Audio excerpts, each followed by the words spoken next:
up? It's your boy Roy Jones Jr. and right now you tuned into World Combat Sports.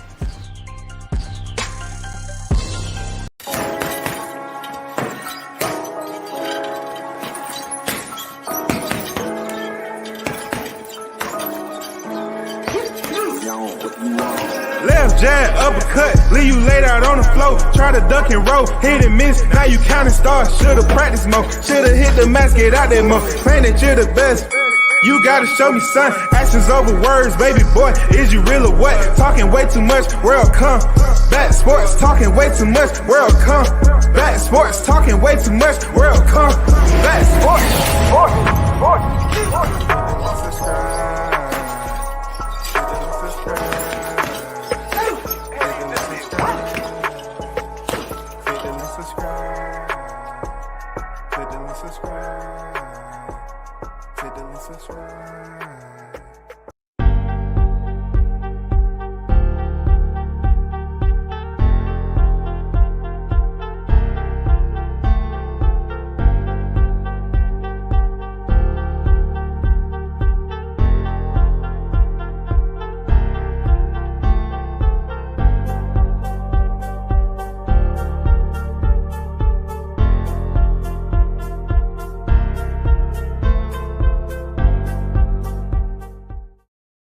Once again, you're tuned in to WCS. Big salute on this Tuesday evening, man, to the supporters. As always, one love to you. Continue to rock with the channel. You feel me? It's up to you on whether you want to hit the like button or make donations to the channel. It's totally up to you. I'm not going to browbeat you into some type of monetary submission. But man, let's get these topics out the way because they're going to be absolutely fire. People, I'm going to speak to you all. It was something that I've, known for quite some time, that not anything that I was told, but the way I actually think about, the Terrence Crawford and Errol Spence situation, that I was going to save it to when the fight was close to happening, if it was signed and stuff like that, to really speak on it. But I think it's a good time. I think it's a good time to talk. But let me start off with, the fighters that's on the right. Juan Estrada and Roman Gonzalez. I think it's important to identify these guys. You know what I'm saying? They're contending in the Superfly. All right. And as you already know, I went over this before, that it was a big deal that was going on with this. When they only had the franchise championship in the lightweight division, I said that sometime this year there's going to be another division. Not this year per se, but last year. There was going to be another division that Mauricio Suleiman attempts to insert the franchise chip. And always reflecting upon what I said too. I say it's going to have to make a big deal. It's going to be something that has to make a impact. And that's what happened. He went down to the Superfly and he allowed Juan Estrada to become franchise belt while vacating his WBC belt, which actually changed out and created a whole nother opening for Bam Rodriguez to achieve star power. It's just amazing. I think that's one of the most productive franchise belts he's put out there for what it's been able to accomplish. Not so much for the franchise belt, but being the WBC belt was vacated. Now let's take a look at that. Juan Estrada, right? He's been on the pound for pound list. He was coming off that fight with Roman Gonzalez, where a lot of people felt that, Juan Estrada lost that fight. But when he went to the scorecards, 2 judges ruled in his favor, and he got the nod. With that said, he became the WBC super flyweight champion. He would soon accept the franchise belt because Sor Rungvisai was his mandatory. He didn't want to fight Sor Rungvisai, experienced, fighter. Plus, that would have been his mandatory and everything, right? So he looked at it like, and a lot of other people, obviously, they looked at it like, no, we want a Roman Gonzalez trilogy. You know what I'm saying? We want to put y'all in a trilogy. That's a much bigger fight. So when Rungvisai was supposed to fight Carlos Kudras for the vacant title, he caught COVID. Then amazingly, who stepped in, changed his life forever? Jesse James Rodriguez Franco stepped in and defeated Carlos Kudras. I mean, that would open the heaven gates for Bam Rodriguez, right? Then Bam comes back and fights Sor Rungvisai, and he stops him. And this is the guy who took the fight on short notice and moved up the division, right? He stops him. So Bam Rodriguez can't do no wrong right now. He looked incredible in his performance against both of those guys, Kudras and Rungvisai. So he's the man. But all alone, there's one more nomenclature that needs to be taken care of, right? Juan Estrada is a unified champion at Superfly. He holds the WBC title and the WBA title. As of recent, his team has acknowledged that they're releasing the WBA championship belt so they will not have to face their WBA regular challenger in Joshua Franco. They feel that that's not a fight they need to attend to, and they're going to let that belt go. And in the meanwhile, they're going to focus on the trilogy with Roman Gonzalez. Look, in the meanwhile, Joshua Franco, he's going to have to fight, for the vacant WBA title. I mean, he's going to have to fight for that shit. But they're pretty much saying it would do him no good to fight Joshua Franco. He's 18-1 though. Joshua Franco, because he's not a big name, and right now it just seems like it's Superfly. Juan Estrada wants big name only, and he definitely don't want to let go the trilogy fight that they're trying to get with Roman Gonzalez. But the wild part about it is, it's almost like it's just for bragging rights, because the belts are not there. It's almost like for bragging rights. He has a franchise belt right now. What we talking about? I mean, that's it. What else? You letting go the WBA so you won't have to fight Joshua Franco? Man, that's crazy, man. That's just real crazy.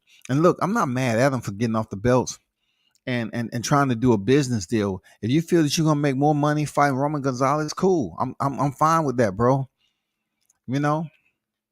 But it's wild, man, because they were saying how Joshua Franco is not as popular as his little brother, Bam Rodriguez, and everything, and they don't want to show him no love. But at least he still get to put his hands on the belt. And I thought I'd just break that off, that little tidbit rather, with the Superfly junior bantamweight. Juan Estrada and Roman Gonzalez, aka Chocolatito, will be fighting sometime in the near future, and then the WBA strap, because he was a unified, right? WBA strap has been vacated, and they officially announced the news on who's going to be fighting for that title. But you can just stay tight for that. All right. So shout out to them guys, man. Shout out to the light, but quick, fast, swift, super flyweight fighters down there. And I look forward to seeing that trilogy between Estrada and Gonzalez. All right. Let me see who's in the chat. Shout out to everyone that's in the chat. DBMH in the building. What's good with it? So let's talk about the righteous principles, like something I've never spoken on this subject ever. And it's going to make a lot of sense, people. It's going to make a lot of sense. I'm not going to talk on it for an extensive period, but, I just sit out here and listen. And I'm just going to slice something in half and finally give, I've sliced it in half a long time ago, but I just want to give you all the other half on how I process this fight with Errol Spence and Terrence Crawford, right? So granted, everything that's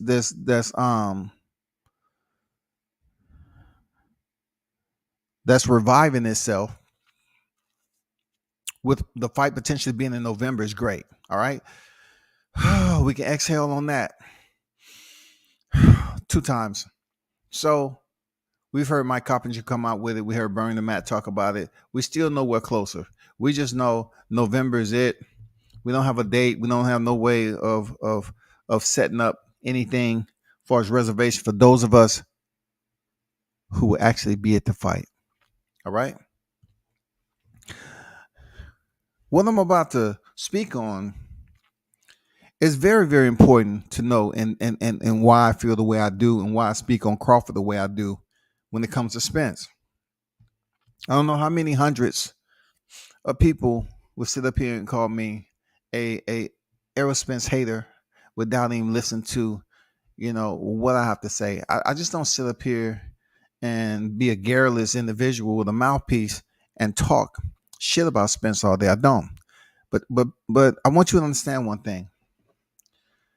I just want to try to provide you some understanding on how the social media grouping have certain individuals being mentally detained. What I mean by these individuals being mentally detained is that they are willing to listen and be confined into one space. And within that one space, they're hearing all this information about a certain fighter. Let's say in this case, it's the Spencerholics that's hearing all this information about Terrence Crawford. All right. Now stay close to this, right?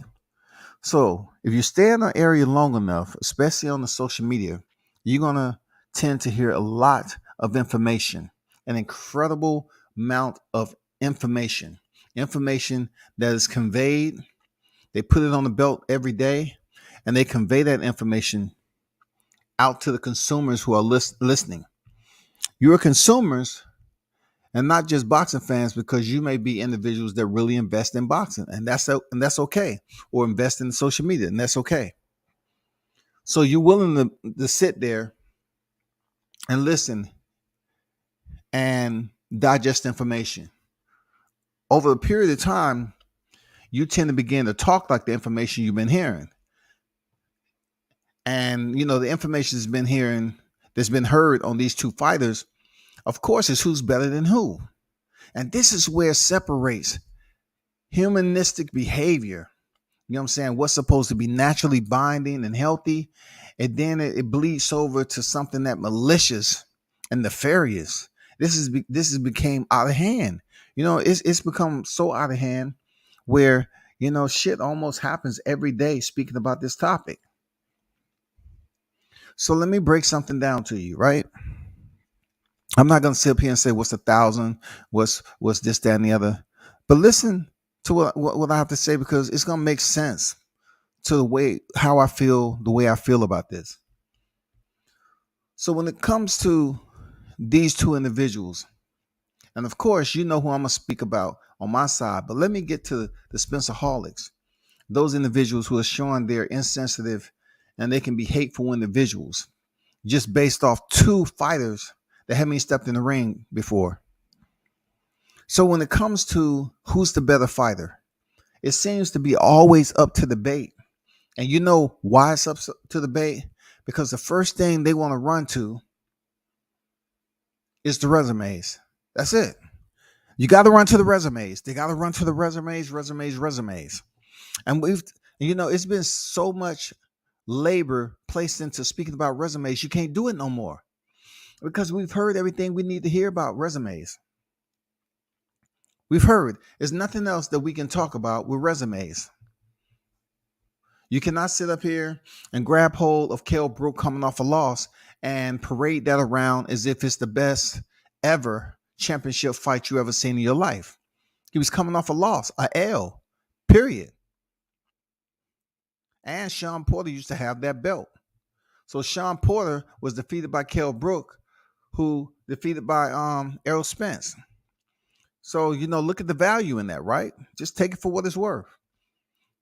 So down the line, he goes in there and, fighter Mikey Garcia, from lightweight division, which the smart ones should understand that being that Mikey Garcia was a 4-weight champion, still he shouldn't have been in the ring with Spence. It made no sense for him to come up there, and just because he left Top Rank back in the day, he was waiting for a big money fight. So that was his big money fight.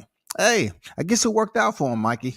Good job for you to go in there and get touched on and pitter pattered, you know what I'm saying, and pounded on like a heavy bag for 12 rounds, but you got paid, right?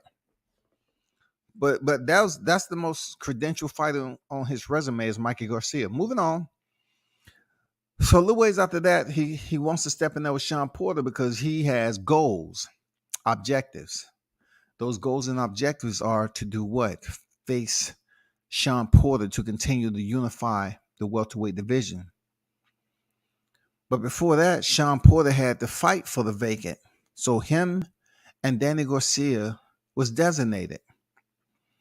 Once that designation was approved, they fought, and Sean Porter won the belt, which led him to the doorstep of Errol Spence. Errol Spence and Sean Porter had a knock him out, bang out fight. And being that the fight was close, he won a split. A split. S-P-L-I-T. Now, this is where it's get interesting for the Spencerholics.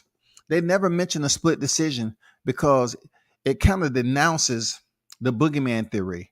It kind of denounces a lot on what they saying him, going in there, breaking bones. It denounces a lot of the hype that's been surrounding Errol Spence and just going up here, making fighters feel totally different, like they don't want to box no more after they've been in the ring with him. Totally untrue and oversized. Okay, let's be real. So when he fought Sean Porter's fight, this is where I want to take a pause at, right? Because I heard so much about Errol Spence back then. He was gonna stand in there and he was gonna fight Sean Porter fight. And I'm asking myself, if you trained in a fight camp and y'all went over strategy, was that the strategy to go in there and fight Sean Porter's fight? What would have been a smarter strategy, since you have a very elective jab? What have been a smarter to go over there and use your jab and box him, and then, wear down the body, however you choose to see fit. You know what I'm saying? Whatever you felt comfortable with in your skill set. I think you had a different strategy heading to that fight, but from what I believe, you don't listen to your coach. You went in there and did your own thing. Real talk. Because still to this day, your coach is telling you to focus. So I'm going to leave it at that. You went in there, you beat Sean Porter, split decision, cool. And then this is where it gets very interesting and thorough when I start bringing in my talking points. When he defeated Sean Porter, he chose to go for a night or whatever, that celebration, or why he was drinking or whatever. And he had an horrific accident where he survived. And, he pleaded to a DWI. So he was intoxicated, contrary to what people was talking about. He was intoxicated. And people probably listening to this and saying, why are you bringing up certain things that is already past? The reason why I bring it up, because it's very important to the point I'm going to make when it comes to Terrence Crawford. Now, I hear people talking about skill sets all the time. I hear them talking about which boxer is better than that boxer. And me being into fitness the way I was, it was one grain that I never let leave me. You know what I'm saying? That grain that I had to keep close to me. You might be thinking about the grain of something to eat. No, I'm talking about the grain. I'm talking about the grain, the something that runs deeper, that deals with mental discipline. Something for you to be ingrained with. You have to be that person. It takes a lot of drive and effort. So with Errol Spence coming back off the accident, healing and recovering and everything, gets to win with Danny Garcia, beats him up pretty good. Now, when it comes to these debates, I've never even pushed it out there. I'm not going to throw something like this out in the debate because, some of these cats will refuse to understand it the way it should be. Some of them can't understand it. Some of them wouldn't understand it. And some of them would refuse to understand it. They'll say some bullshit because they didn't say it themselves. But when I look at Errol Spence, he does have boxing skills. And, Terrence Crawford has been on record as saying, we're not going to diminish that he doesn't have a versatile portfolio, that he has boxing skills. And as one boxer to another, that's commendable. Of course, that's commendable for him to say that about Errol Spence. You know what I'm saying? Much respect to Terrence Crawford. I already know he's a fighter and a gentleman anyway. So Errol Spence goes in there and does what he does to Danny Garcia. And was good for him that he was able to come back and fight for such a bad accident. Now I want you to buckle up for what I'm about to tell you as far as the way my mindset is when I say what I say about Terrence Crawford knocking out Errol Spence. Now, it doesn't mean it's going to come true. It doesn't mean that I have a good track record with prognosticate any of this stuff if it comes to my fighter on how it's going to turn out. I doesn't. You know what I'm saying? I doesn't have that. But listen to me tonight. So when I look at both of these fighters, right? Physically, they're on tap. It's not too much separating them. They physically can fight and physically can box. You know what I'm saying? Both of them have basically registered boxing ledgers in their own way. They have registered boxing ledgers in their own way, which is awesome. You know what I'm saying? They fought, grinded, sacrificed, and did what they have to do. Now, coming from the amateurs, I heard some people talking about who went to the Olympics and who didn't. I'm gonna tell you this. I wish you would bring up the Olympics in a conversation with me, because I will look at it like, you want to talk about Crawford not being in the Olympics and, somewhat semi-praising Errol Spence to be in the Olympics. Let me tell you about mindsets of winners. Sometimes you have mindsets of winners that supersede everybody else that may be competing to be on that level. But the mindset of winners, they're not competing just to be in the Olympics. They're competing to win the Olympics. And to win the Olympics, to a lot of people, is to get the gold medal. Errol Spence was in the Olympics. And I'm only saying this because these people want to now bring in the Olympics and say Crawford, he didn't get that chance and opportunity. This is the way I look at it. If you went to the Olympics, how did you do in the Olympics? And with my assessment, when you lost that fight and y'all had to protest, that particular fighter was accused of holding several times, so a fight that you had lost already, they pretty much allowed you to return and fight the next fight to further advance, and you lost that fight. You lost in the quarters, right? So my biggest question, in all respect, why would someone be up here debating on which fighter went to the Olympics and which didn't? You didn't get a medal. You didn't get one medal. You all need to make sure you place this up front, close and center when it comes to having these debates. And now you want to bring in little petty criteria, because if anyone on this YTC can do that, I can bring in petty criteria, but I'm not trying to go there because the fight isn't made yet. And all we're doing is just retreading animus between one another, which doesn't make sense. But let me continue with what I was saying. He didn't medal, but yet praise him for being an Olympian, right? From my understanding, he competed at welterweight in the Olympics, correct? Crawford didn't go, so he chose to, turn pro, and he started off at a lighter weight class.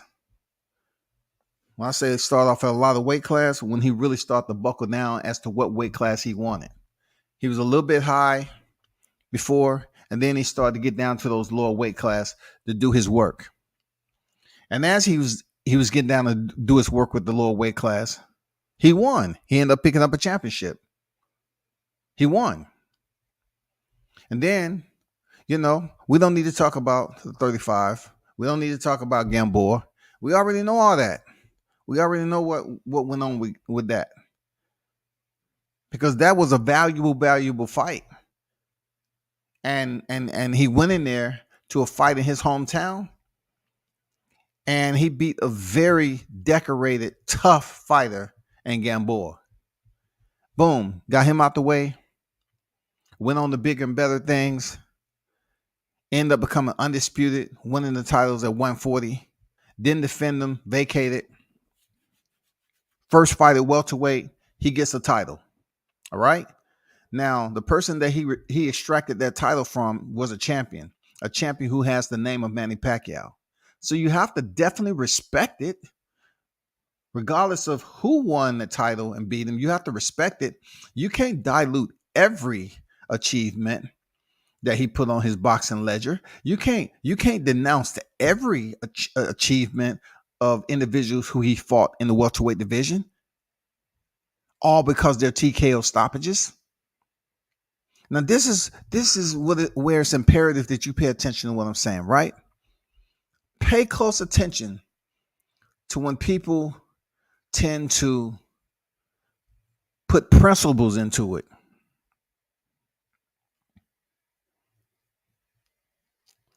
This is where it becomes a level change of education and, critical thinking, thought process, and everything like that when it comes to this combat era, this combat sport, on how certain people think. So for Errol Spence, like I said, and Terrence Crawford, to be very evenly matched, right?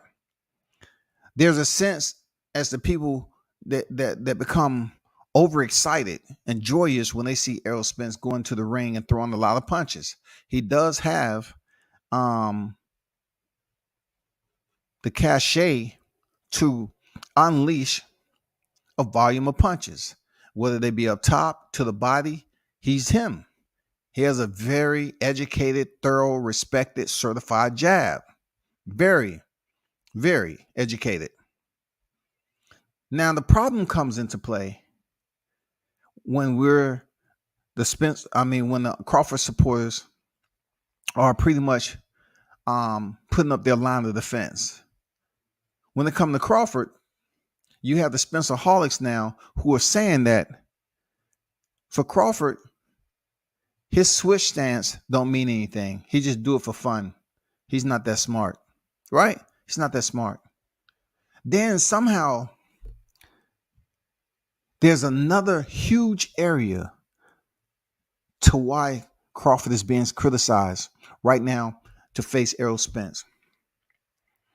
These debates have went on forever and ever and a day. And, people are going to say different things. But from what I've been hearing like months ago all the way up to now, is that the Spencerholics, I don't know. I didn't take a blood test or anything. I'm assuming they're intoxicated at this point, right?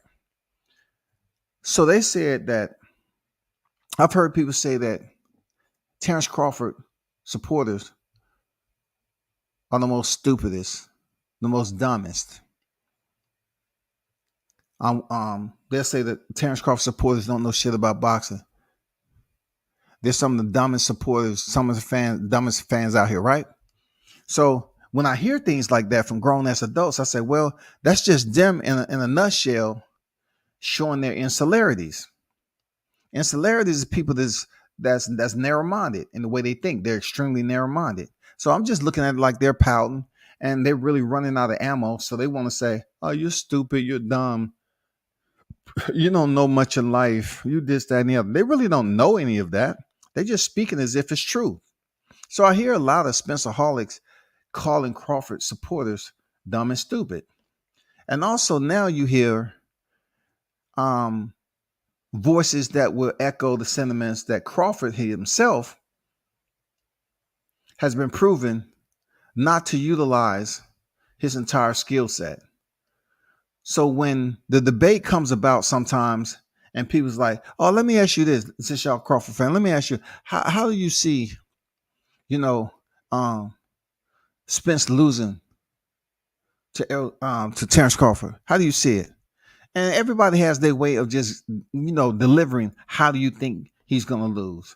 They can say many things, but I guess a lot of supporters from the Terrence Crawford side of the fence have said that he's knocking them out. You know what I'm saying? They just say, I'm knocking them out. Not everybody say, I'm knocking them out. So they're thinking that there's some type of dilapidation going on. That when you have a group of people that continues to say that Terrence Crawford is going to knock out Errol Spence. Now there are people on Errol Spence side who wants to talk about the how is the way, what way, you know what I'm saying? What way are you going to, Terrence Crawford is going to beat Errol Spence? What way is it? And there's no way that we can, look, anyone can sit up here and call it a way. We can just tell you what skills we believe he's going to use, right? To beat Errol Spence. We don't have to tell you exactly, is it going to be a left and right hand? Because that's just basically creating scenarios and hypotheticals, right? And that happens a lot in these debates. Scenario based is just play. It's just good food for thought where you come into a conversation and you try to figure it out. So what they will say is, how is Crawford going to beat Errol Spence? Just how? So you tell him something. Let's just say you're talking about technical aspects of boxing. You tell him, nah, Errol Spence does it better. And then you tell him another. Well, I don't see how that's the case because, how is he going to be able to stand there in the pocket with Errol Spence? And then they believe if Terrence Crawford stands in the pocket and fight close quarters with Errol Spence, it would be futile. They believe it's going to be futile, y'all. They believe if Terrence Crawford stands toe to toe or give that same energy like him and Spence, that Crawford can't handle it because Spence is just that much of a dangerous fighter on the inside with his body work. He would tear Crawford down and it'll just be over. This is what I tell them. I say I have two halves of why I believe that he doesn't make it to the final bell. It doesn't have anything to do with most of this shit being physical. My principles are two ways: physical and mental. The physical aspect of the fight, to me, when it comes to Crawford beating Errol Spence, is only 35%. I look at the percentage that I give Crawford physically, that 35%. I feel that he's been blessed. He has a set of tools that he's continued to be undefeated at the highest level, and he doesn't even execute all of them, which in my opinion is just absolutely phenomenal. You know what I'm saying? It is absolutely amazing that he's able to compete at that level the way he does. One thing I want to clarify about Crawford not using his skill and being called ignorant and stupid, and he's a dumb dude. You're talking about people who would never be able to compete on the same level of Errol Spence or Crawford. But check this out. If WCS mentions anything that he's done outside of the ring, it's a spew of obscenities coming, just like his archery practice. They just pulling up on the bow and sending all these damn arrows with fire on the tip of them, right? They mad. But then when it comes down to them speaking about Bud Crawford, they always talk about how dumb, stupid he is. And it doesn't bother me because I am not living outside the body. I don't have that capability to know what his feelings are like or anything like that. So then I'll just go into my maturity and where I've been in life and what I've studied and everything else. So I have two parts, right? I have the physical and the mental. The physical part of it, for me, for Bud, to beat Errol Spence. And the way I look at it is only 35% physical. Physical. And listen to what I'm saying before you ride it off as if what is this dude's talking about? Because maybe you might learn something. My two halves, the physical half is 35%. Bud is a blessed individual. You know what I'm saying? A lot of people look at Omaha and they think, hey, he ain't doing too much over there.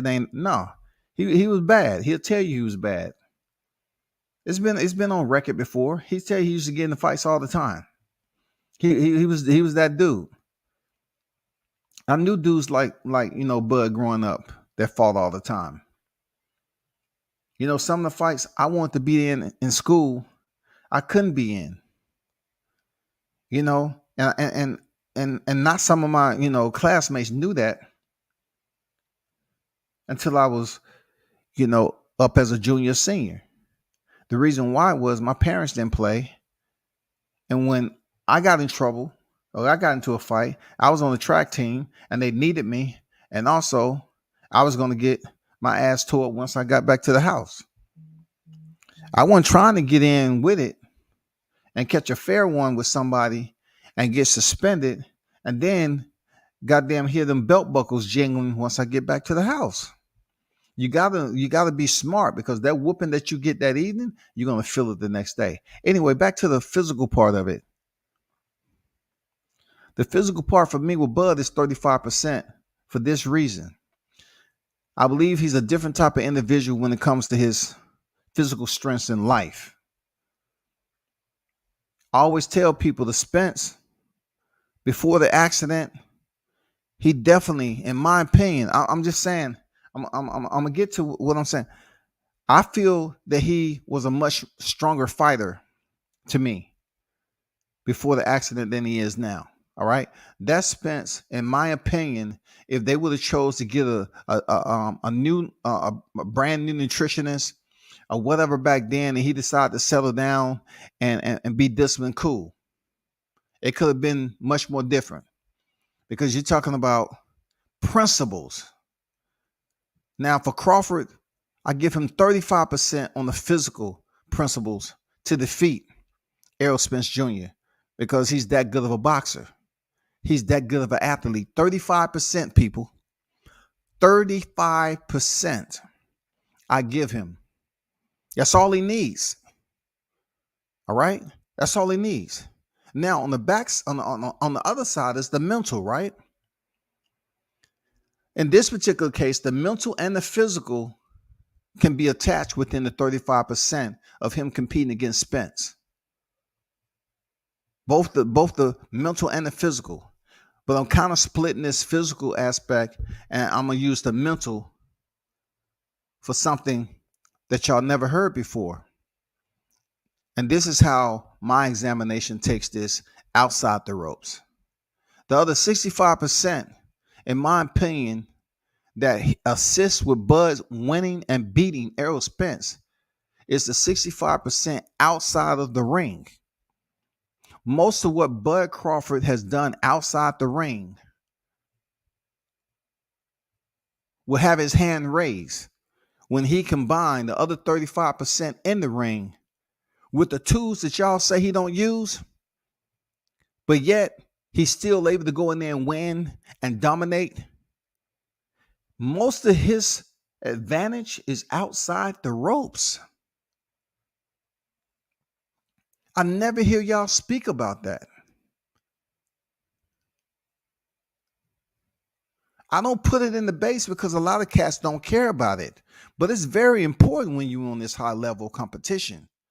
65% I give to Terrence Crawford outside the ropes on him beating Errol Spence. The reason why I say that is because he's much more of a disciplined athlete outside the ropes. I believe all the way around, he's much more disciplined, and it is shown. Now you asking yourself, how is it shown? What are you talking about? It's shown. Listen, I remember people used to brag about who Errol Spence was stopping in practice, how big he was and everything like that, right? And that was cool. That was cool. He was doing all that. You know what happened to Broner, Floyd, all that. We heard all that. But that 65 cent that Terrence Crawford has outside the ring, we couldn't put that jacket on Errol Spence at that time before the accident. We couldn't put that 65% of mental out there because he didn't have it. He didn't have the stability to go out and in between fights, maintain discipline. He didn't have it. He was ballooning up in weight to an 180s in between fights, and people want to be braggadocious about him dropping all that weight to make 47. He didn't have it. Still to this day, even with what happened, I give Terrence Crawford the ultimate edge over Errol Spence with the 65% out the ring because he's a much stronger fighter to maintain discipline, not smoking, drinking, none of that. So people are going to ask WCS, right? They're going to say, well, okay, what about the fights that he's had? It doesn't matter about the fights that he's had. I try to explain this to you all, but some of y'all want to just make it into a full-blown argument. I'm trying to provide you with some soft, you know what I'm saying, narratives, you know, and so you can lay your head on later. And you won't be up there all mad that I stuck a cactus in that. You know what I'm saying? This is some soft pillows to lay your head on. It takes a lot outside when you're competing. It takes a lot outside when you're competing so that you can excel inside. I'm talking about on stage, wherever you excelling, on the track, on the court, it takes a lot for you to be disciplined. Your mental plays an important role when you go in there and perform. Terrence Crawford's 65%, in my opinion, and what I'm speaking on, far outsees Errol Spence before they even step in the ring. When I see Terrence Crawford going around here getting this work in different areas, you don't hear you don't hear Errol Spence doing that. They have made the decision to have in-house sparring. I'm not saying, you know, some good people can't come out there and get sparring, but I see Terrence Crawford out here sparring anybody, everybody, going around getting work. That's strength. That's 65% mental. That's strength. He's going around here getting sparring. He's not caring what nobody else say. He's going out here getting this work. That's what boxing is about. You have to leave your comfort zone or your domain or your territory, and you have to go out into somebody else's backyard and get work. That's just one layer of it. Two, you have to take the initiative to want to go get the work. If you're out there doing it, you have to suggest it. You have to suggest them, you know, this person might be good work. They fight at a higher division than me, but I still want to go and get that work. Try to set it up. You have to want it. If you have pretty much relented and say, I want to stay right here inside, you know, the walls of Texas freaking state confinement facilities, then cool. But I think you limit yourself by not going out here, taking some travels and fighting. And I mean, not fighting, sparring and getting some good work with other people. I'm not saying you don't do it, but I'm saying leaving Texas and going out here and getting some good work with other people, because you have other people out there for you to get work with. You know what I'm saying? I think that's a part of your problem too. Next, when it comes to the mental, I don't think Errol Spence is disciplined when it comes in between fights in his diet. We've seen that when him and Errol Spence met up, Errol Spence slipped up and tried to grab the abdominal region of Terrence Crawford. And I think he just grabbed an abdominal block. And Terrence like, yeah, grab it again. That means he was willing to stay in sustainable shape in between fights when Errol Spence wasn't. So that tells me right there about Spence when it comes to just being disciplined with food and whatever he may be consuming, whether it be water, Hawaiian punch, I don't know. He's not that strong if he's putting on weight. He doesn't have that that patience, that discipline not to eat certain food that's gonna heavy the scales. He don't have it. That's why the 65% when it comes to nutrition and eating what you're supposed to eat, and then going out there hitting the road, pushing pavement, training, making sure you're ready.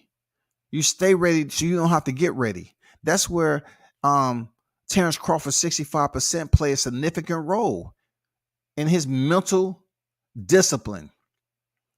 His mental discipline alone will be strong enough walking through the ropes to defeat Errol Spence based off that alone. That's why I say his ring IQ and the way he thinks as a fighter and the way he handled himself outside the ropes. The dangerous part is how he is outside the ropes. That's the dangerous part, because that's when he continues to stay locked into training. He continues to stay, with his nutrition. He's not cheating and having sweets on the side when he's supposed to be, getting ready for a fight or maintaining a certain weight. He's not indulging in any type of recreational, smoking or drinking. That mental shit is dangerous, man. It's dangerous. Look, when you find the individuals that's mentally strong, I ain't talking about mentally strong to go in there and take a beating. I'm talking about mentally strong to do what it takes to be above the rest when you're competing. That is a dangerous individual. So when you take that 65% and you go in there with the 35 to fight someone like Spence, that is a dangerous individual when it comes down to it to deal with. I've heard all of you all speak about how does Bud Crawford beat him, and not one of y'all sat up there and thought as deep as I do to kind of break and deliver two sides to what makes this sport the way it is when you're competing against somebody in combat, and it's physical and mental. But what y'all didn't know, because you continue to just consolidate yourselves to inside the square, is that what? You have to have a mental game too. That mental game isn't just outside the ropes, but I'm just telling you, the 35% physical that Crawford has is good. He's solid on that. But combining with his physical from the outside into the ring is overwhelming for Spence, because Spence doesn't have the capabilities up top mentally to even be a part of any of that, what Crawford going on. If Crawford gave him the handbook and say, this is what I use right here, Errol Spence still wouldn't be able to follow it because he's not motivated to do it. He's not going to get motivated to do something that's going to take him away from something that he loves being a part of. He loves to partake in certain things, right? So of course he's not going to go dry. If the pamphlet said you need to be dry and for this amount of time to get your body and you'll start dropping weight, this, that, and the other, he may not be mentally there yet to say, yeah, I'm committed to that. I mean, the strength it takes to be mentally committed. You're talking to somebody who mentally got myself prepared to compete in the first ever men's physique. A person that maintained my body, kept it in good shape. Any given time, I could take my shirt off and get some workouts in and everything, and I just had endurance with it. But when it came to compete, my mindset outside, I felt that I understood at that time there was levels to the mental aspect outside of competing. And when I seen them guys and they wasn't dried out, they wasn't taking the sport as serious as just eating the same thing, just working this area, depleting their water on time, just coming in there, holding water, not super shredded, the obliques should look like fish gills. They wasn't on that level. They had to say, hey, Scotty, we appreciate you competing and participating in the event, but I know you're shaking your head that you're not winning the open class, but the reason why, because you have some models. You have some models in the open class, and you're in your 40s, and we can't put you as a winner because we're trying to get them sponsorships in the open class. It's just the politics of this. You understand, right? I say, yeah. I get it. But really, I was pissed because I really wanted to say I beat the damn younger guys. I beat the 20-year-olds. I stomped them. But anyway, back to Crawford and Spence.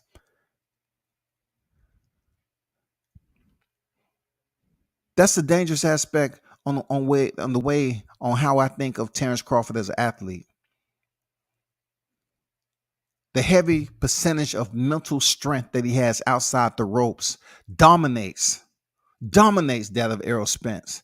It dominates him before they even steps in the ring. It dominates him when they're waiting and having their name announced. It dominates him. You want to know how? Because both of these fighters are thinking and planning out what they're going to do. A lot of you all want to think about how easy he was going with Sean Porter. Yeah, he said that was his friend and he didn't want to do him dirty. Guess what? Errol Spence, he respect him, but that ain't his best friend. That ain't his good friend. So when they're waiting over there in the corner, it started already. The domination has started already. Because for one, this is the biggest fight in boxing, they said, right? Two, Crawford believes he is the best. He's higher on the pound for pound. He's a pound for pound best. He knows that. The domination aspect of it, mental. He haven't even touched gloves yet. All of this is going through his head like, I know I'm better than Errol Spence. But what people are not going to talk about is what has hindered him outside of the ring that makes him weaker than Crawford mentally to not have that same domineering type of mentality when you're standing over there in your corner waiting for the ref to give you the instructions. That's why. They're not going to tell you this. They'll never tell you this. But I'm telling you, Crawford outside the ring destroys Errol Spence. It's too much. When it comes time for them to get in that dogmatic type intense encounter, when they really got to dig deep, the 65% is going to outweigh anything that you think that Errol Spence has because he doesn't practice it. He doesn't remediate this shit on a regular basis. He doesn't. You know it, and I know it. You all want to continue to sit up here and just only say, oh, well, he was out on the hiatus and he came back. And wow, he fought this guy off a hiatus and did well. So what? The reason why he was on a hiatus the first time was from his own doing. And he pled. And he pled. And he pled. And he pled. So you can't tell me his mentality just because he got a nutritionist is on the same 65% level I gave, 6% that I gave Terrence Crawford outside the ring to get more shit done in preparation to step into the square. He dominates Errol Spence before he even split the ropes. Whatever else happens when the bell rings with that other 35%, that is what you've been getting when he's been stopping it. When he's been, stopping people. When he's been making it look easy. When you sit up here and say how dumb and stupid Terrence Crawford is, you can't be serious because I think you yourself is frustrated with understanding that there is a problem here. There's a problem that you can support Errol Spence and you can get paid as much money as you want to support Errol Spence, and that is good. But when you call Terrence Crawford a dummy and stupid, ignorant, because you feel that he don't use his skill, I have to ask you this. This is what I want to ask you. When have you been able to use the skills that Terrence Crawford's been blessed with? When have you competed at the level? Do you go to fights on a regular basis? When have you been there? When have you ever been assigned to be in the same conversation with the person that you calling stupid, ignorant, and all that? So really, when you say he's a dum-dum, really the individuals who are saying that, they may be speaking with the intent of standing in the mirror. Seriously, I really think some of y'all stand in the mirror and try to rehearse this shit.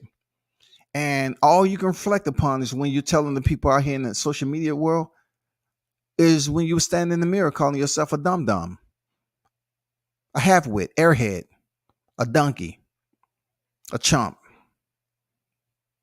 a ninny, bonehead, dumbbell, pinhead, dunce, moron.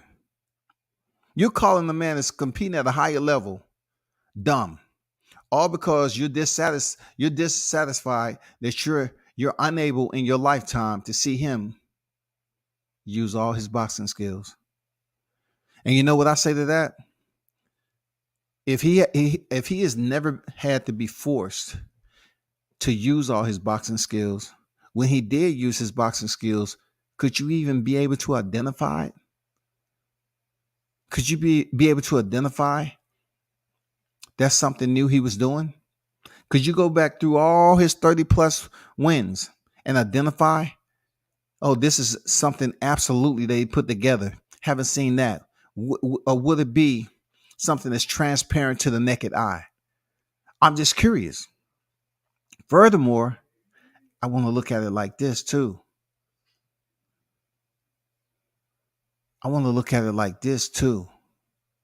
If Terrence Crawford has not used all his skill and he's a dummy, then how dumb is it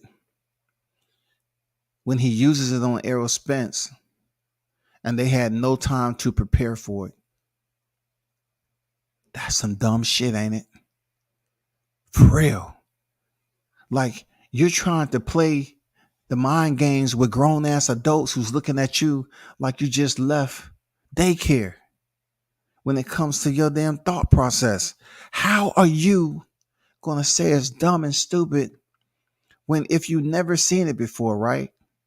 If Errol Spence them never seen Crawford use his tools on a regular basis, or someone forced him to use his tools on a regular basis, how are they to prepare for those tools once they are presented to Errol Spence? Is it a problem or not? We have to see once it happens. Y'all are mad that once again God blessed this man with the ability to be a pit bull when he chooses to.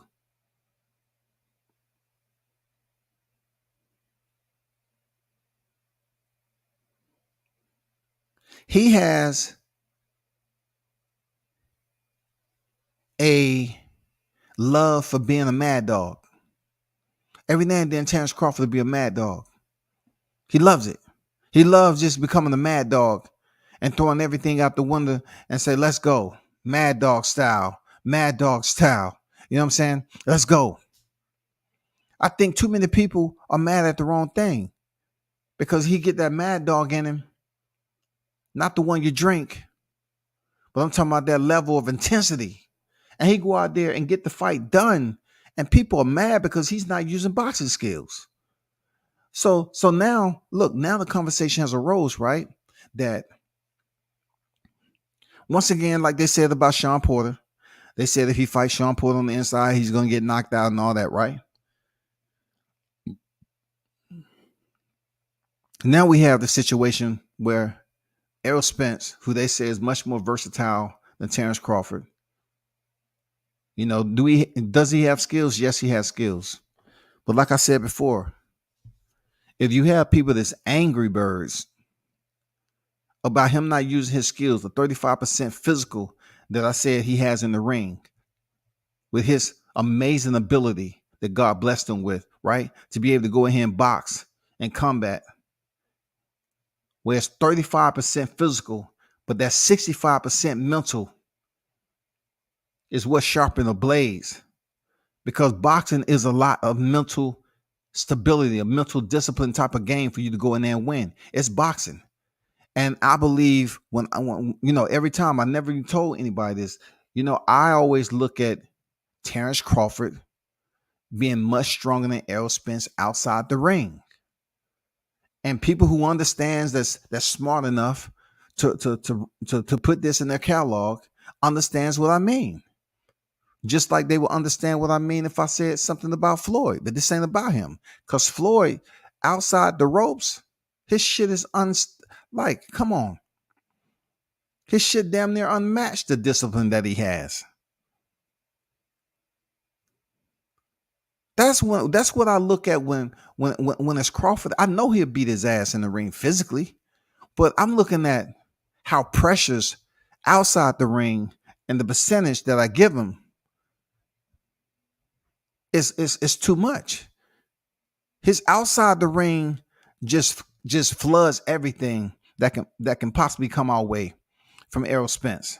Combining his mental to his physical inside the square, it's gonna be bad. It's gonna be bad. See, I just let them talk about inside, and the physical aspects of inside the ring. But me, I just basically analyze that shit in many more different ways. And I look at the outside where a person has to stay disciplined. They have to they have to push pavement. They have to get outside the dang footprint and go to other stables and get that work. They have to experience new things. You know what I'm saying? They have to continue to challenge themselves. And I just see, Terrence Crawford as being one of those guys who far supersedes that of Errol Spence, man. Outside the ring. Because I'm not worried about inside the ring. Because I know that 65% that he has and that he's used to, that he's dedicated to, will be basically overpower anything Errol Spence has when it comes to thinking that this is just a physical game. He can think it's a physical game. I'm not looking at it like that. I'm looking at the physical and the mental. And that alone is toxic. It's explosive. It's detrimental. It's dangerous. And it's going to be heartbreaking when it's all over with for Team Spence. That's what it is.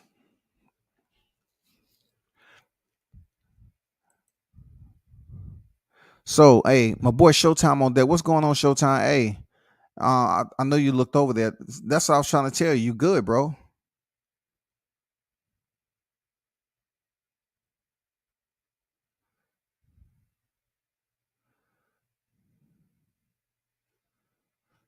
You good? Um, Bruce Gaz, what's good? Shout out to Bruce Gaz, the OG man. Be sure to hit him up. Make sure you definitely check out Shaw News, the Sauce Experience, aka Showtime, man. What's good? What's good? Speak about it. It's what about what's they say about a trainer that makes your guy.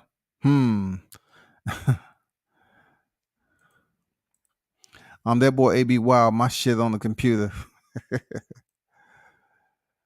Aerosexuals. Let's stop into the smash the like and say what up. What's good there, Mark Nash? What's good? Sir Senior on deck. When do you expect the announcement? I have no idea. And I'm not trying to guess it either. But let me touch on one last thing with this, right? That people gonna have to understand whether you like it or not. I'm not gonna get on here and talk about, how dumb, how stupid Spence was.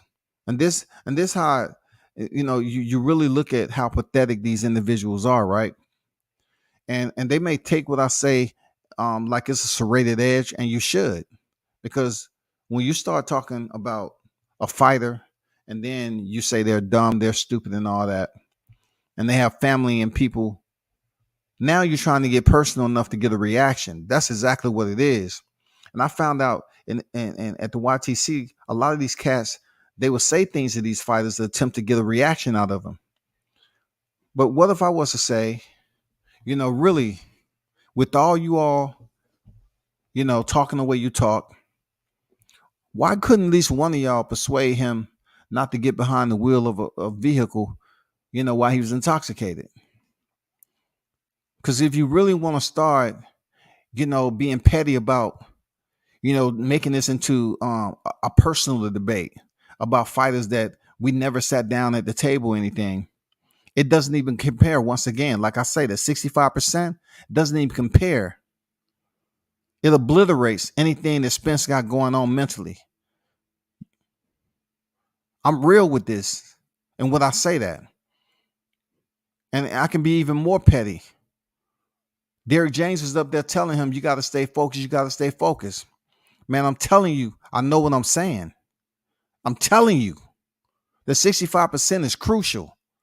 Derrick James up here telling this man his last fight to stay focused. Is anybody telling Crawford to stay focused? His 65% is lethal outside the ring. When he get inside the ring, he is already mentally strong. He's already bubbling over. He's ready to go. He understands all what he's been taught, what he knows. He's ready. So if by chance the fight takes him to that point and it turned into Mad Dog Crawford, don't be mad at it. Just keep your hands crossed that he doesn't break your favorite fighter down while he's mad dogging him. Because y'all talk about what skills Crawford don't use, but when it comes time to mad dog him, and he's not using those same skills, and he's breaking down your fighter by mad dogging him, then what you gonna have to say afterwards? Y'all really need to pay attention to the health and wellness over on your side of the street, the Spencerholics. Y'all need to pay attention to your health and wellness. You worrying about somebody not using their skills and how dumb they are. And I'm asking, why wasn't one of y'all that's trying to act like you so smart, dumb enough to go over there and tell him not to then get behind the wheel and drink? I hear too many of y'all sit up here trying to put this all to the side and act like it's a forbidden language and don't talk about it. All I'm saying, when you want to call Crawford supporters dumb, I'm asking for all the Spence supporters that say you were supporting him back then. Where were you after the Dane Porter fight? Where were you all? Were y'all communicating with him? Did you say, hey, champ, you're doing well. Stay out of trouble. Stay safe. No, none of y'all did. Because you couldn't. And not only that, when he was ballooning up in weight, and when he was in Walmart buying all those damn sweets, did one of y'all go by there and snatch that shit out of his hand and say, no, champ, we can't let you go out like that. We can't let you balloon up to 190. Damn, champ, you fight at 147. The goal is to unify, champ. What you doing, man? Put them ice cream sandwiches down, man. Put them brownies down. Put them ding dongs and ho-hos down.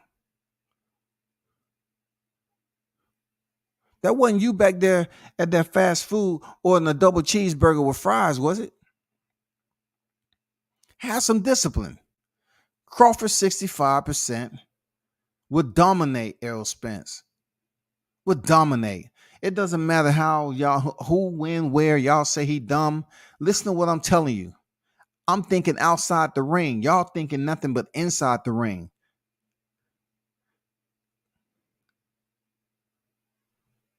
The tactics of combat doesn't just consist of the area for which they're going to compete. It consists of the area for which they had to train to compete. In that area, it's a lot of shit that they have to take care of before they split those ropes and go in there and compete. His 65 is lethal. I'll tell you, his 65 is lethal, bro. Errol can't fuck with the 65. He ain't disciplined enough. And look, another half of this, right? Now that he came back twice, and it was a little damage taken from both fighters, cool. But I'm going to tell you, point blank period, he is not the same fighter now. Errol Spence is not the same fighter. He might have went in there and did what he did. But I'm telling you, all you dislikers, that's the name I have for you. I'm not using hate no more. The dislikers. All you dislikers that want to come up with information every day derogatory, belligerent information. You choose to want to deprecate on every topic that deals with you trying to compare Errol Spence to Terrence Crawford. Remember, I told you about outside of the ring. That area out there is very crucial to the mind when you're not being supervised. When your trainer is telling you inside the square, stay focused, stay focused. It's a problem. It's a problem.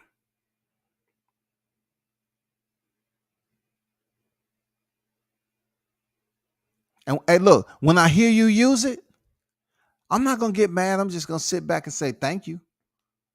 Because you know the shit is true. Outside the ring, they glorify the shit out of Floyd. Floyd has unmatched his discipline and mentality to do what he has to do outside the ring, y'all. Terrence Crawford has that unmatched, that discipline to do what he needs to do outside the ring. Errol Spence doesn't.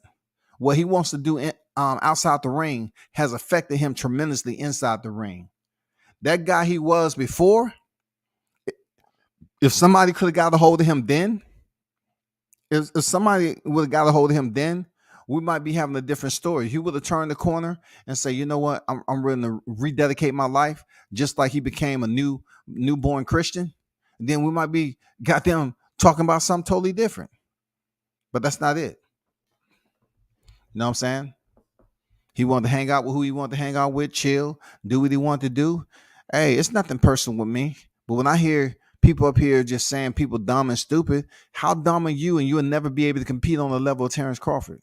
How stupid and ignorant and degenerate are you? Speaking on somebody that's competing at the high level and one of the best at it. How do you even measure up? You don't. You don't measure up. You're mad. You're sitting over there pouting. All y'all just sit over there, pout, and try to come up with content to try to make it seem like y'all smart individuals, knowing damn well you're not walking into a mansion. Knowing damn well you can't stop working. Some of y'all riding on a donut as we speak. Y'all got to go out there and do tire air pressure checks all the time. Man, I just can't wait to payday come up, man. I need to get me another tire. Shit. That donut, I hope that donut hold up, man. Damn. Come on, riding around on the donut, dog. Tent coming off your window. And you're talking about somebody dumb and they richer than you. I think that's a pretty smart individual, too. Remember what I told you, people. Don't get mad. Don't get mad. Just understand what I broke down for you. That shit is knowledge. Terrence Crawford is too much outside the ring. That's how I always thought. I just never said anything about it. But his outside the ring mental strength far outweighs anything that Errol Spence has to offer. Even when it comes to the physical aspect, I look at Crawford as just being an overall dominant athlete. And it starts internal to the mental blade that he possesses. That's where it's at psychologically. Psychologically.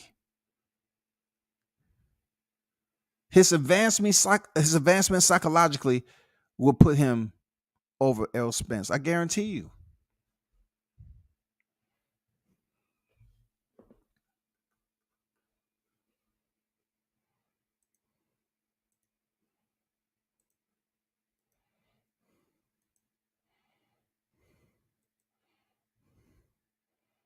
And y'all can go past that word. You know what I'm saying? Because y'all don't I don't get pissed where I want to, sit up here and talk bad about Spence. I'm just telling you what's public record. I don't know where all y'all, all his compadres, his comrades was when he finished fighting Porter. You know what I'm saying? We're not gonna do that. We're not gonna sit up here and praise him for coming off an accident and stepping into the ring. No, we ain't gonna do that. We're not gonna make it seem like that's some spectacular feat. No, let's make something that's real life a spectacular feat. On how you can go through life and understand that you competing at a high level, you supporting your family, you making history. It's all about legacy. You want to be a future Hall of Famer, and you're doing everything it takes outside the ropes to make the shit happen. That's what you want to talk about. But y'all want to complain about hiatuses? Yeah, coming off a hiatus and still getting a TKO. Fighting once a year, still getting a TKO. That's what I want to talk about. Because it matters. It may not matter to you, but it matters to me. I don't give a fuck about what principles y'all want to continue to talk about in the ring. Me, I know he's a better fighter. I'm not going principle to principle or what fighter this, that, and the other, because y'all always want to bring in freaking goddamn, resumes, and then y'all want to start comparing football to boxing, and then we want to talk about cricket on how if the form of throwing a hook and cricket. Man, come on, stop it, bro. Stop the madness, man.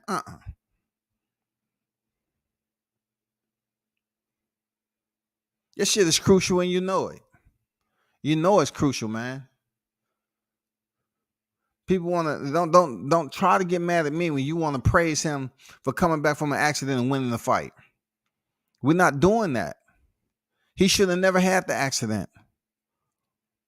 The Errol Spence that was before the accident, that was supposed to be the guy that y'all get a hold to. Y'all should have got a hold of him and told him, hey, I got you. I just want to make sure you're good. Man, you really got to keep your weight down a little bit. Man, you know what you're going for. You're going for legacy, man. You got Crawford in your shit, man. Crawford's in your division now, bro. You got to put it down, man. You got to think like him. He's probably out there pushing pavement. He's probably out there running right now. He was on the podcast today talking about how he ran from this house to his mother's house like over 5 miles at 2 o'clock in the morning. Man, come on, bro. That's 65% I'm talking about is real life. And if you sit up here complaining about him not using tools, what if he's just using 35% of his physical attributes combined with his mental state, right?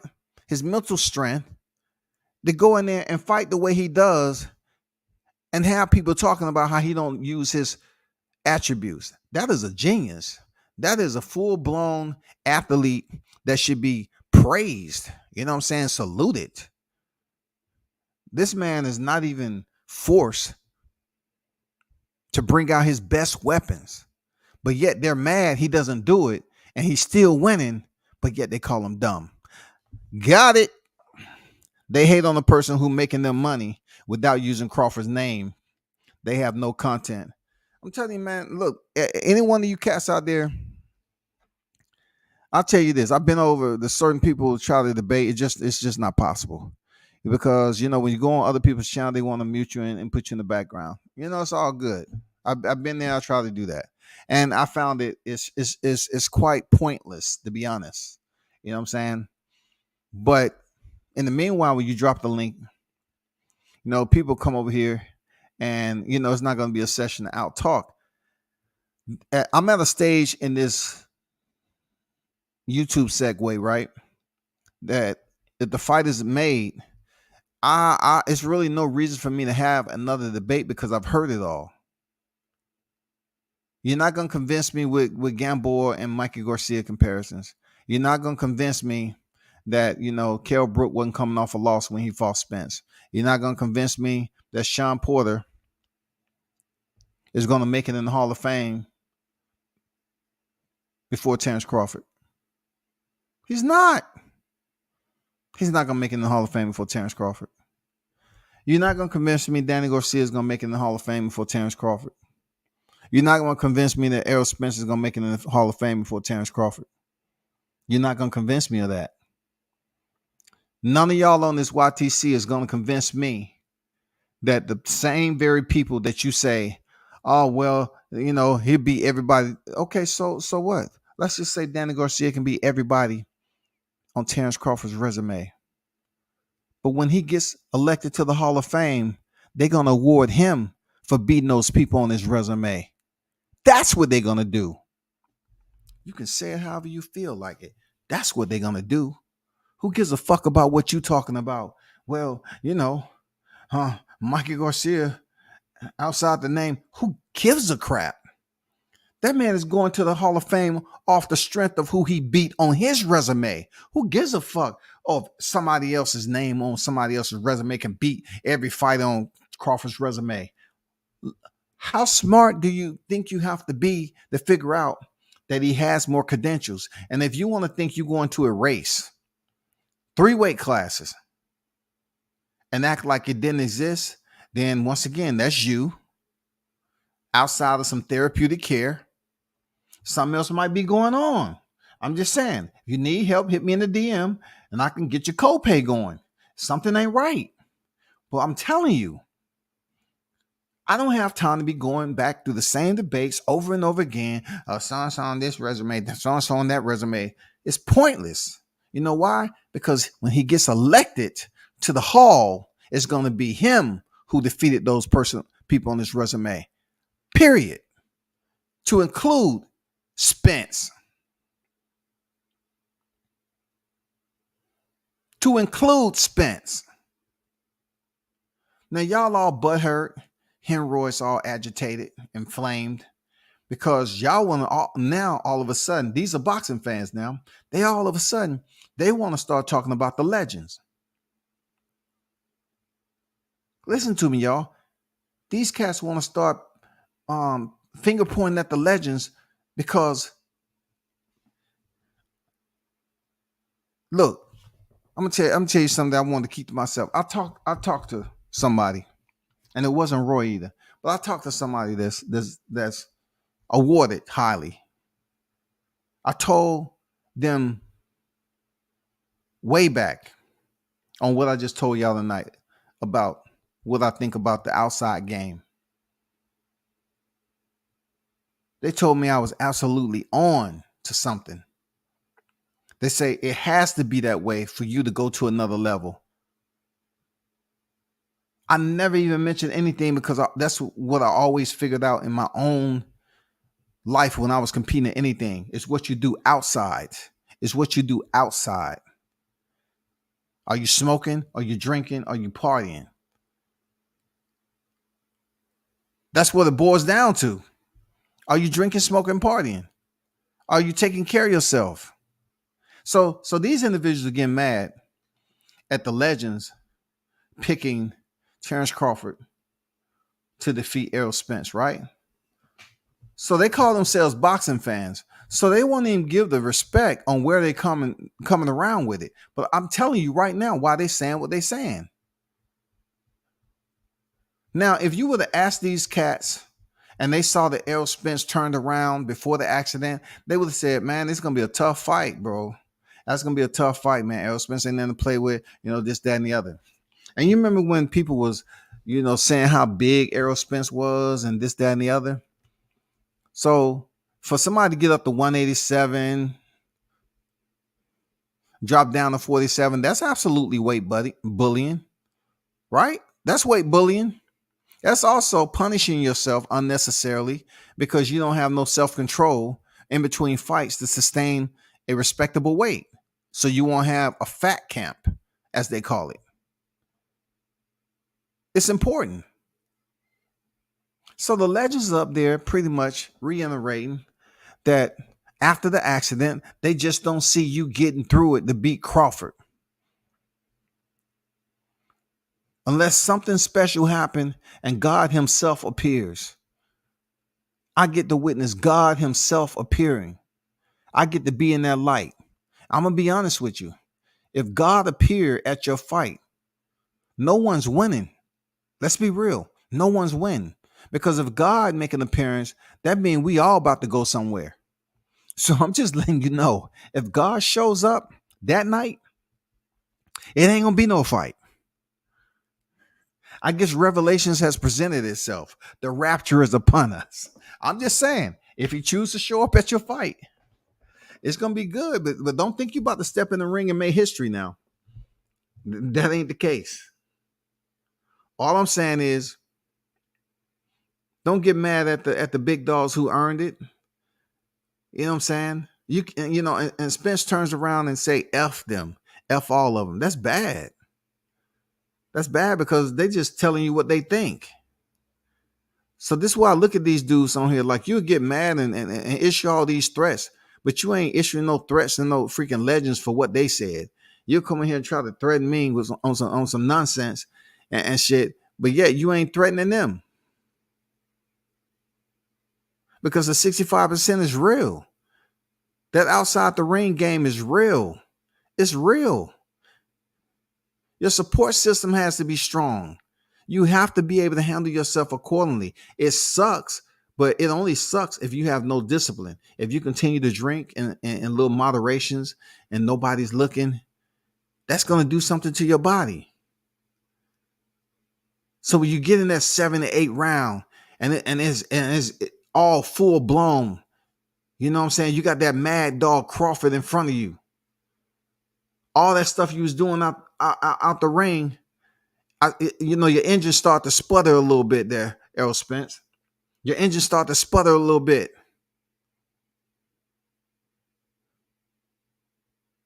You trying to find out, damn, this shit I can't hit another gear. I can't hit another gear. Why? Because you haven't taken care of yourself outside the ropes. You can have a fat camp. I mean, you can get a nutritionist and be on weight. But like I told all y'all, believe me when I said, that shit he did for Udenis Ugas fight sucked. You think he's still on a diet right now for them same people? Hell no. Hell no. I bet Errol Spence take off his shirt right here. He don't have no goddamn gut. I don't think he's in, good fight shape. They have plenty of time, of course, but I ain't talking about how much time they have left. I'm talking about maintaining a certain weight in between fights, so you don't really have to drop a lot of weight heading into your next fight. So don't say I ain't never tell you. That's been my mentality for a long time when it comes to Terrence Crawford and Spence. Outside the ring, he dominates Errol Spence and what he's supposed to do to be at the highest level. He dominates him. I just used to, I listen to all these guys talking about inside the ring. I don't even really care about trying to prove to people what Crawford would do to Spence or how the fight would go inside the ring. Because I feel he's a much better athlete, period. So when he brings all that outside the ring and use that 35% physical inside the ring, and he combine that shit together to defeat Errol Spence, then y'all will come back over here and goddamn give me my, give me my flowers. Because that's just the way I think in life. I'm not saying the fight's going to play out like that. I have no idea. But all I'm saying is looking, being around Crawford, seeing him do some things outside of boxing athletically. For one, I'm going to tell you point blank, he's stronger than Spence. Stronger than Spence. I'm talking about, I'll bet anybody on this YouTube, weight bench, weights, any of that shit, he's stronger. If you put both of them in a sprint, Crawford would dust him. Crawford would dust Spence in a sprint. I've seen it. He would dust him. Third of all, if Spence ever wanted to have a wrestling match with Crawford, it's over before it started. Over before it started. He can't outrun the man. He can't out wrestle the man. It's not going to happen. And he definitely ain't stronger than him. When you talking about getting up under them weights, he definitely ain't stronger than Terrence. It's no debating that. So don't make no live debating that shit. This is shit you can't debate. I'm just telling you what I've seen with my own eyes. Outside of boxing, some of his athletic shit, I've seen it. You look on my YouTube, I even got some video out there of it. But I know y'all don't want to hear that, because if you was to look at some footage of him deadlifting, like 400 some pounds or however much weight he had on there, I mean, that's going to break some people's spirits. Dude is absolutely an athlete, man. You know how they used to say it back in the day? He a stud. You know what I'm saying? Dude is that guy. People come up here and say, Scotty, man, every time, I see, you say Crawford will knock Spence out and all that. How's he gonna knock him out? I never told anybody it was more so what he does outside the ring than in the ring. Because these dudes are crying on the skills that he don't use inside the ring, and he's still undefeated. And he's on top pound for pound list. And you calling the man stupid? you call him stupid? How? How can you not consider yourself a jackass for not understanding how brilliant that is for somebody to be able to do that? I can see if the person was losing. I could see that the person was losing. And they say, well, with certain things we work on in the gym, I just don't see him using inside. I just don't know. You know how they say some fighters that they just light motherfuckers up in sparring, and then when they get in the gym, they don't let the hands go. They're not real active. That's not the case here. I can see if that's the case. That's not the case.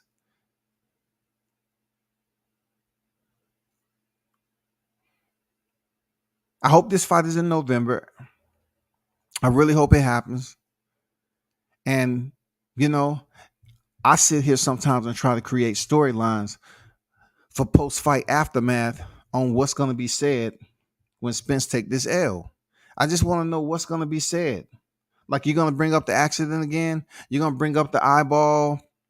What are you going to do? Blame something that Crawford did during the fight and Spence was never the same after that? Well, we might even have a referee try to stop the fight early. Tomorrow, Crawford was hurt.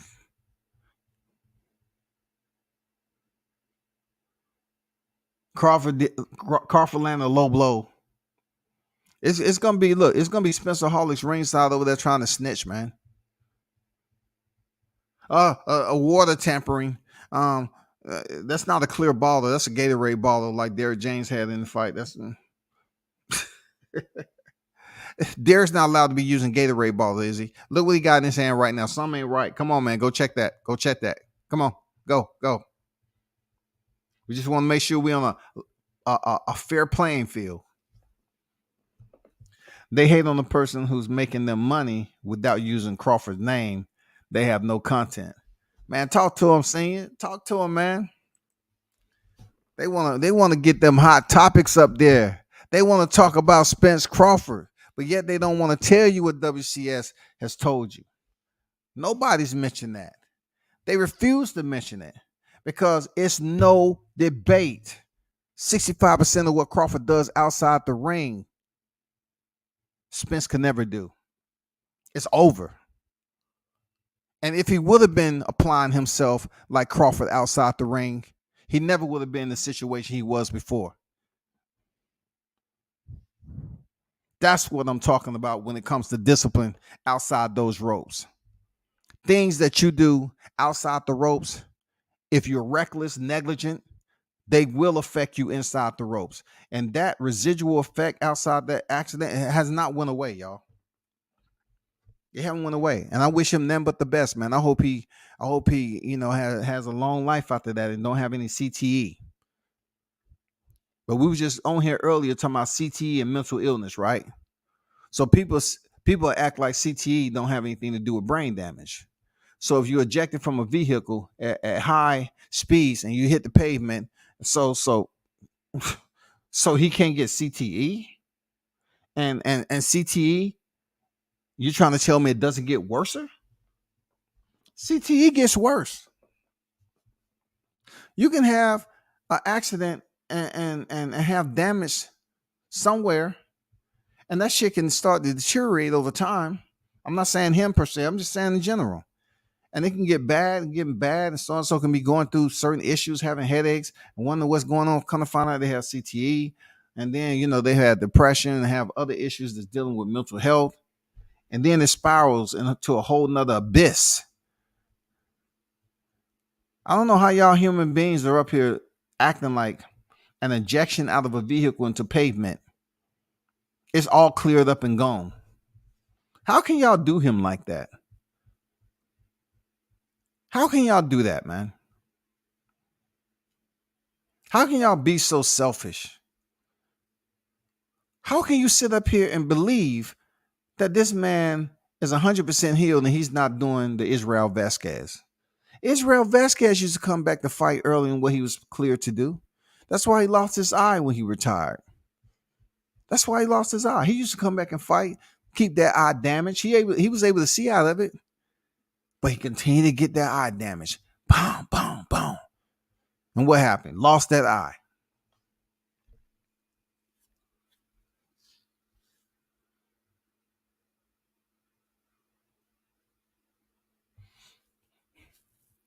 I think it's damn near impossible for this community to actually come together and have some common thinking, because the name calling and everything is just like it shouldn't even exist.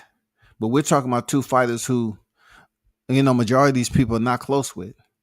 And I really don't care if you're in bed with any of these fighters when it comes to them, giving you some type of influence or monetary support to talk their name. It just shows me what my standards are. I would never take money from a fighter.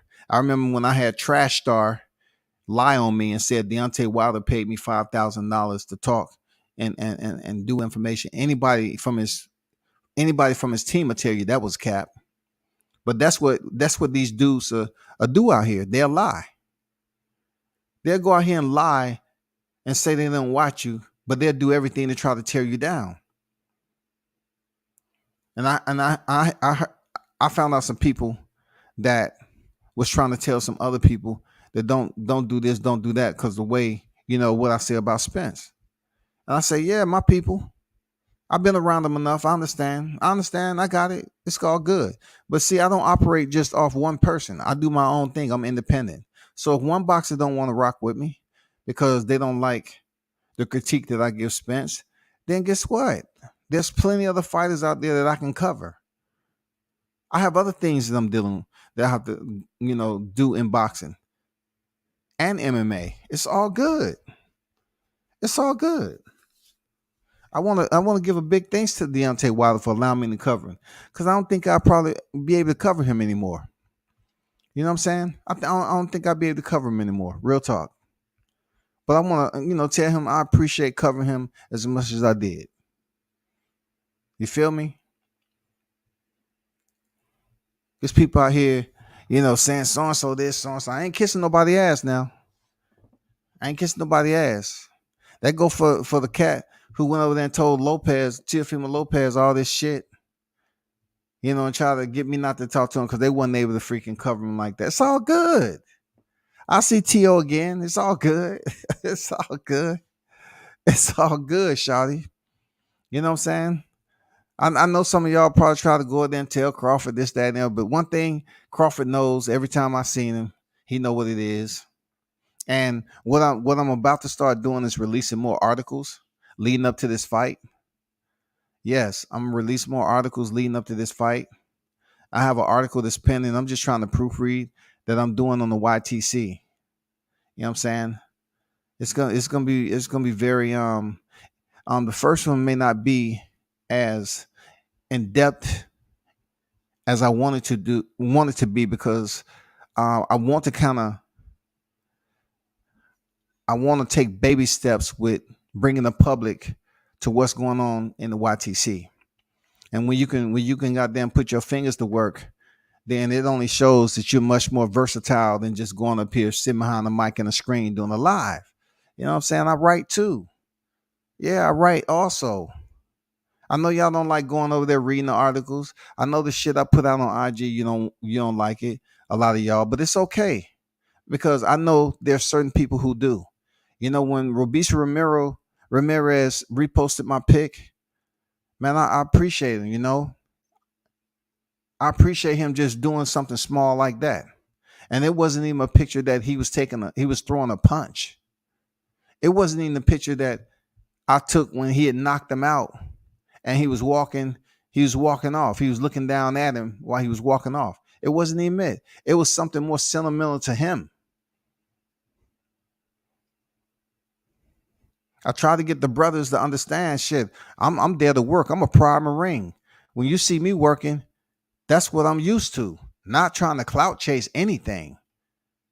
Time I hear any team say I'm trying to clout chasing, I'm saying forget it. I'm done. I'm done with that because, you know, that's what I'll be honest with you. That's what happened with Devin Haney. I was trying to get the brother support over there. They wanted me to do interviews, and you already know the rest. I don't have no despise with Haney them. But when I was there trying to give help, other people got jealous and told me I was trying to dick rod Devin Haney now in my age. And I said, forget it, bro. Forget it. I'm done. I'll let y'all have it. But anyway, man, what's good? If he could beat them all, why didn't he do it? Who knows, man? Whenever you try to say that he could have fought Jeff Horn, he said, no, he wasn't trying to fight Jeff Horn. He said he fooled, he easy. Okay, if he was fooled, why you didn't place your order? All you had to do is place your order. If you thought Jeff Horn was fooled, all you had to do is place your order, and that would have been that. That's all you had to do. If you look, when a fighter say somebody is fooled, how long does it take for you to finish your plate? How long? If you thought Jeff Horn was fooled, how long does it take you to finish your plate? You should have went over there and got that work, man. We would have been talking about something totally different. Why you didn't go over there and get the work? If you thought he was fooled, you should have went over there and got the work. There, Errol. That's it.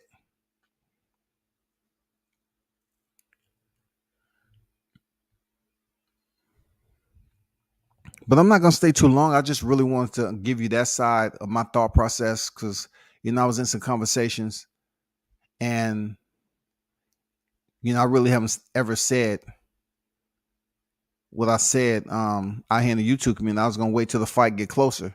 But that's how I think, about Crawford when it comes down to his mindset and his physical ability that supersedes that of Errol Spence. That's just the way I feel. Don't be mad about it. Don't be mad about it. Just try to come up with new material because when this fight is announced, if the fight is announced, right?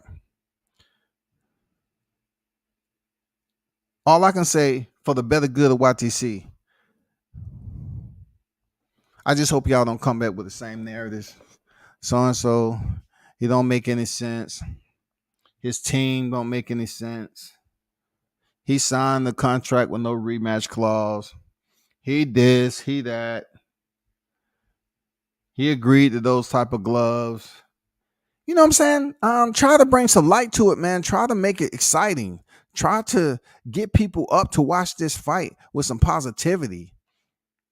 Because neither one of us is going to be in that ring when they do throw the first punch.